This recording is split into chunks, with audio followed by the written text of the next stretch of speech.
Zumardia elkartetik beste kirol batzukin batea antolatu du bigarrengo urtez trail eskola. Mendiak, naturak, bizi esperientzia izugarriak eman dizkit. 7-10 urte bitartekokin jolasak eta ingo diteu, hortan oinarritzen dira saio, mendin da bason, eta 10-etik aurrea saiok oinarritzen dira mendizterak egiten, ez? Da bizitzeko estilo bat bezala hartzen, modu bat bezala.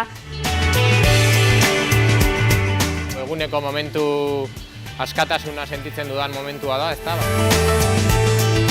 Gure helburu zein dira, hainbat eduki jorratzea, ez? Orientazioa, segurtasuna, erritmoa, hidratazioa.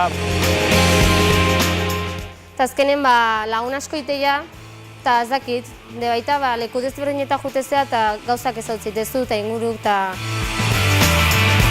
Bizitzarako ikasketa prozesu bat dela esango nuke, ezta, mendia. Ezezkori onartzea, norbera bere lekuan jartzea eta bai mendiak, bai naturako edozein jarduerak eskaintzen digulako, ezta. Gure helburu zein dira, hainbat eduki jorratzea, ez? Orientazioa, segurtasuna, erritmoa, hidratazioa. Beste kirolekin bezala, helburu nagusienetako bat izangoa, kirol hontaz gozatzea, ondo pasatzea mendin, eta gaztetxo eta heldun artean kirol hau zabaltzea.